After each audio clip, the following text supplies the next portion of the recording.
Hi guys! May babalita ako. Look oh. So, nag-a-apply kami ngayon guys ng visa papuntang Japan. So, alam naman nating lahat na isa kong trainee dati. Okay, 3 years ako doon. And after my trainee sa Japan, hindi na ako nakabalik. Because, ultimate dream ko talaga na pag once babalik ako ng Japan, imi-make sure ko na hindi na siya training visa, hindi na siya SSW visa, or hindi siya working visa. Because I want to roam around Japan. Gusto mag-tour.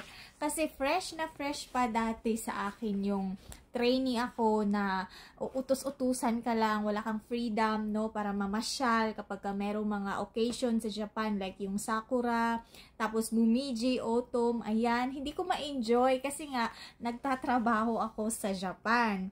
So, ngayon talaga, desperate na talaga ako guys, na makakuha ako ng tourist visa. So, meron ako dito, mga requirements na. So, this is from the Attic Tours. So, ang napili naming mag-asawa, of course, dalawa kami, no? Ang napili naming mag-asawa is yung Attic Tours. So, meron na kami dito mga requirements. So, first is the passport, no? Para ito sa mga gustong mag-tourist, no, sa Japan, no? Ito yung mga requirements. So, first is the passport. And also the application form, the visa application form. Look, ayan. Ayan, ito oh. Visa application form. So, hindi siya masyadong ano, no. And then, inote nyo na lang, PSA, birth certificate.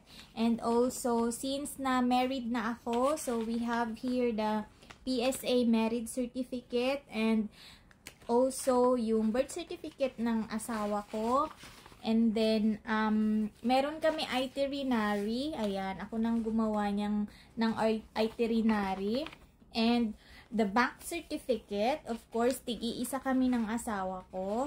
And also, we have here our Infinite Trans Motors because nagbi-business na kami, guys. So, blines tayo ng Panginoon after the training visa. Binigyan na tayo ng ipon. Ayan. So, nakapag-put up kami ng asawa ko ng business, which is the Infinite Trans Motors. It's motorcycle and parts and accessories business. Ayan. So, ginamit namin. So, kami ay mga taxpayer na dito sa ating mahal na bansang Pilipinas. So, meron tayo dito income tax return, which is the form 1701Q.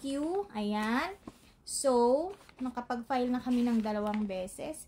And also our DTI. And the last one is our mayor's permit or business permit na kinuha namin sa aming province sa Cavite. So, yan. Lahat ng ito is galing sa aming business, no? Infinite Trans Motors yung aming ginawang requirements. So, mag-a-apply kami tomorrow ng visa. So, isa-submit namin lahat ng ito. Kulang pa to ng picture. So, magpapapicture na lang kami sa MOA. And then, after that, isa-submit na namin doon sa Attic Tours sa MOA. Yun. MOA branch. Ayan. Ang dami nilang branches, yung Attic Tours. Pero, ang napili namin, which is more accessible kasi siya dahil Cavite lang kami. So, ayan. So, hopefully, ma-approve tayo agad, no? Because, yung plan namin ng asawa ko is sa autumn, no, November. Kasi I really love the autumn, the maple leaves, guys. Yan yung pinaka-gusto ko than the cherry blossoms. O, ayan. So, pinaka-ultimate dream ko talaga na makapag-tour sa Japan. Kasi, parang fresh na fresh pa sa akin yung dating life ko na trainee ako sa Japan na grabing gambaro, guys. Grabing trabaho. Puyat-puyat. O, tignan nyo naman. Pati ngayon nga. Oh, diba? So, gusto ko naman i-treat yung sarili ko because 5 years ago na, simula nung nakauwi ako galing sa Japan, 2019 yun. And then ngayon, it's already 2024.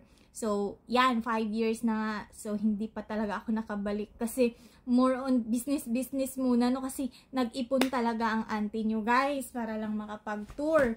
So, ngayon, it's perfect time na siguro talaga, no? Well, pray muna, ipag-pray namin na ma-approve talaga para matuloy yung ating tour. Ayan, mag-a-update ulit ako after bukas, no, isasubmit namin ito. Ayan, thank you so much, guys!